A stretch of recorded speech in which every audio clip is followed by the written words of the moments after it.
आप सबों का स्वागत है इस यूट्यूब चैनल पे। तो क्लास 12वीं के वैसे बच्चे जो इन साल फाइनल परीक्षा देगा उसके लिए ये वीडियो बहुत महत्वपूर्ण है। कोई भी स्ट्रीम का बच्चा हो, साइंस हो, कॉमर्स हो, आर्ट्स हो, और वो इकोनॉमिक्स अगर रखा है, अर्थशास्त्र रखा है, तो उसके लिए ये वीडियो बहुत हेल्पफुल होने वाला है।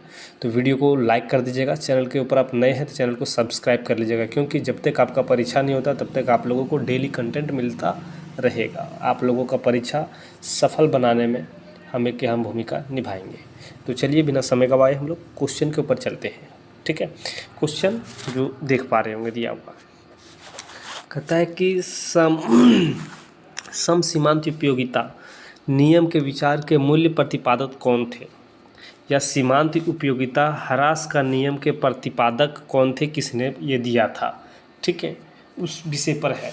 तो ये सभी प्रश्न जो आप लोगों को हम बता रहे हैं ये सब बहुत इम्पोर्टेंट प्रश्न है आप सभी के लिए। तो वीडियो में आप लास्ट तक बने ही रहेंगे, ऐसा नहीं कि बीच में ही स्किप करेंगे और बढ़ा देंगे। चलिए इसका आंसर फटाफट कमेंट करते चलिए। आप क्वेश्चन क्या देखा आपने, तो सीमांत उपयोगिता का ह्रास नियम के प्रतिपादक कौन है, तो गोसेन है। कौन बाबू? गोसेन, जो ऑप्शन नंबर बी में दिया गया है। ठीक है, चलिए नेक्स्ट क्वेश्चन को देखिए। नेक्स्ट क्वेश्चन दिया हुआ है कि मांग की लोच कितने प्रकार की होती है। बहुत ही अच्छा प्रश्न है। तो मांग की लोच कितने प्रकार के होते हैं, तो मांग की लोच मुख्यतः 5 प्रकार के होते हैं। कितने? 5 प्रकार के। ऑप्शन नंबर बी सही होगा। ठीक है, आगे देखिए दिया हुआ कि मांग की लोच मापने के लिए प्रतिशत या अनुपातिक रीति का प्रतिपादन किसने किया।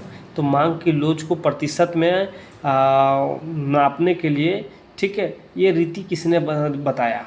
तो ये रीति जो बताया था वो फ्लक्स जो है ऑप्शन नंबर बी में ये था। ठीक है, चलिए आगे देखिए। आगे देख पा रहे होंगे दिया हुआ मांग को प्रभावित करने वाले तत्व निम्न में से कौन है। तो यहाँ 4 ऑप्शन दिया हुआ है, इसमें से मांग को कौन प्रभावित करता है। ठीक है, तो मांग को उसकी कीमत प्रभावित करता है।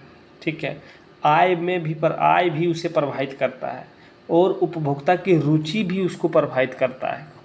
ठीक है, मांग को अगर तो उपयुक्त सभी, जो ऑप्शन नंबर आप डी में देख पा रहे होंगे। ठीक है, तो चलिए नेक्स्ट क्वेश्चन को देखिए। आप जैसे कि देख पा रहे होंगे यहाँ पे दिया हुआ गिफिन वस्तुओं के लिए कीमत मांग की लोच होती है। तो गिफिन वस्तुओं के लिए, गिफिन गुड्स जो होते हैं उसकी मांग क्या होता है, वो ऋणात्मक होता है। ठीक है, क्या होता है? ऋणात्मक होता है। ठीक है, चलिए नेक्स्ट क्वेश्चन को देखिए। नेक्स्ट क्वेश्चन जैसे कि आप देख पा रहे होंगे दिया हुआ कहता है कि विलासिता की वस्तुओं की मांग होती है। तो विलासिता की वस्तुओं की मांग जो होती है वो लोचदार होता है। कैसा होता है? लोचदार। ऑप्शन नंबर ये सही हो जाएगा। उपभोक्ता के बचत के सिद्धांत का प्रतिपादन किसने किया।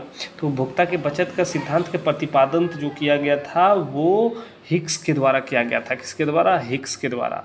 कॉफ़ी की मूल्य में वृद्धि होने से चाय की मांग क्या होगी? कॉफ़ी की मूल्य में वृद्धि होगी, चाय की मांग बढ़ जाएगा। ठीक है, क्या होगा?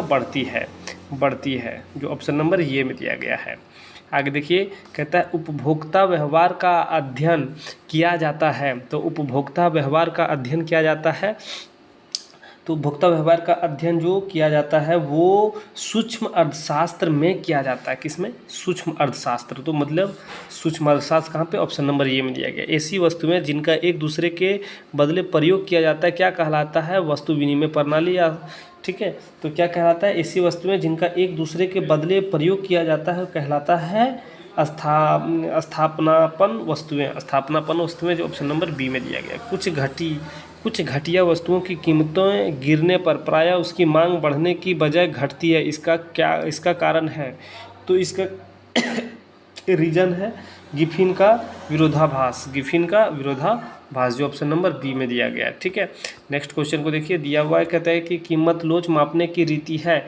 तो कीमत लोच मापने की रीति जो है वो कुल वय की रीति है, बिंदु रीति है और चाप रीति है। मतलब इनमें से सभी होगा, उपयुक्त सभी। उदासीनता वक्र होता है। तो उदासीनता वक्र कैसे होता है? तो उदासीनता वक्र मूल्य बिंदु की ओर उन अंत्योदर होता है, ठीक है, मूल्य बिंदु की ओर अंत्योदर होता है, जो ऑप्शन नंबर ये में दिया गया है।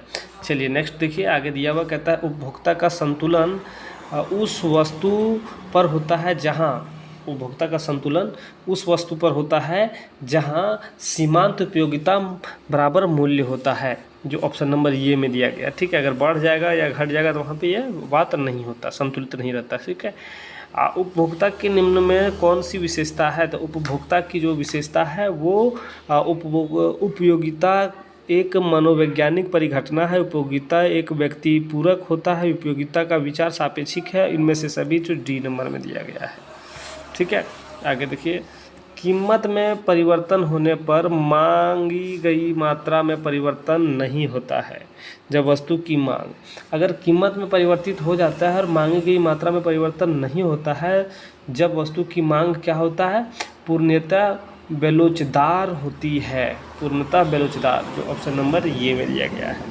मांग में कमी के निम्नांकित में कौन से कारण है, तो मांग में कमी के क्या रीज़न हो सकते हैं, तो क्या कारण है, तो कारण है कि आय की कमी जब होगा तो मांग में कमी होगा, क्रेताओं की संख्या में कमी होगा तो मांग में कमी होगा, उपभोक्ता जो क्रेता जो है उसकी रुचि में कमी हुआ तो मांग में कमी होगा, तो इनमें से सभी। तो देखिए ऑप्शन नंबर आपका जो है डी दिया गया है, ठीक है, क्या दिया गया है, डी दिया गया है, जो आप देख पा रहे होंगे, ये सही हो जाएगा, ठीक है।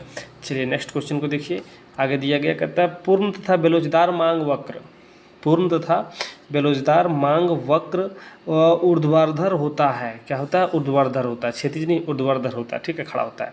मांग का नियम व्यक्त करता है, तो मांग का नियम क्या व्यक्त करता है, तो कहता है कि वस्तुओं की कीमत तथा मांगी गई मात्रा के बीच संबंध को यही दर्शाता है, जो ऑप्शन नंबर ये में दर्शाया गया है, ठीक है।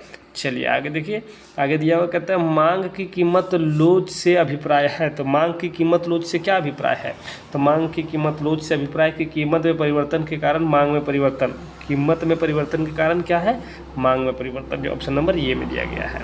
आगे देखिए दिया गया कहता है मांग की लोच को मापने का सूत्र निम्न में से कौन है, तो मांग की लोच को मापने का सूत्र जो है वो दिया गया है कि मात्रा मतलब मांग में अनुपातिक परिवर्तन, मतलब कि मांग मात्रा में अनुपातिक परिवर्तन बटे कीमत में अनुपातिक परिवर्तन, ठीक है, जो ऑप्शन नंबर ये में दिया गया है।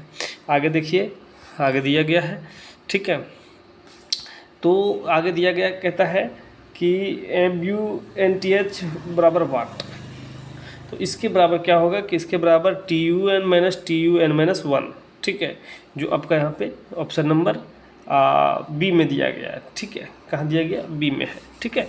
चलिए आगे देखिए, मांग फलन को निम्नांकित में कौन सा समीकरण व्यक्त करता है, तो मांग फलन को इसमें से जो व्यक्त करने वाला है वो DX बराबर F/PX, जो ऑप्शन नंबर डी से माफ़ कीजिएगा सी में दिया गया है, ठीक है। चलिए आगे देखिए, आगे दिया गया कि सम सीमांत उपयोगिता नियम को कहते हैं, तो सम सीमांत उपयोगिता नियम को क्या कहते हैं, तो इसको कहा जाता है प्रतिस्थापन का नियम, जो ऑप्शन नंबर बी में दिया गया है, ठीक है। किस प्रकार की वस्तुओं के मूल्य में कमी वृद्धि होने से मांग में वृद्धि कमी नहीं होती है, तो कैसा वस्तु होगा, किस प्रकार की वस्तु होगा जिसमें वृद्धि हो जाए उसकी मांग में या कमी हो जाए लेकिन उसमें मांग में कोई परिवर्तन नहीं होता है। तो अनिवार्य वस्तु, जो भी चीज़ आप लोगों को ज़रूरत है, जैसे रोज़मर्रा की वस्तुएं, अगर दाल का रेट बढ़ गया है तो क्या आप खाने के लिए छोड़ दीजिएगा, नमक का रेट बढ़ जाए तो खाने के लिए छोड़ दीजिएगा, नहीं ना, तो रोज़मर्रा की वस्तुएं जो है उसमें वस्तु की कीमत कमी या वृद्धि, मांग में कमी या वृद्धि मतलब नहीं होगा, मूल्य में अगर बढ़ जाएगा तो कमी नहीं हो, मतलब कि ये नहीं होगा मांग में कमी, और घट जाएगा फिर भी नहीं होगा, ठीक है। तो आप अनिवार्य वस्तु जो ऑप्शन नंबर ये में दिया गया है, ठीक है। चलिए, तो हम लोग इसमें जो देखें वो सभी VVI प्रश्न था, ठीक है, ये पार्ट 1 था इस चैप्टर का, उपभोक्ता के व्यवहार का सिद्धांत। हम लोग नेक्स्ट पार्ट को लेकर आएंगे और उसमें आप लोगों को बताएंगे कि, और जो भी प्रश्न ये दोनों बताएंगे इसी से अधिक प्रश्न बनता है, ठीक है। तो अगर वीडियो अच्छी लगी हो तो वीडियो को लाइक कीजिए, चैनल के ऊपर अपने चैनल को सब्सक्राइब कीजिए, दोस्तों के पास ज़्यादा से ज़्यादा शेयर कीजिए। फिर मिलेंगे हम लोग अगले पार्ट लेकर, आपसे अलविदा लेते हैं, जय हिंद।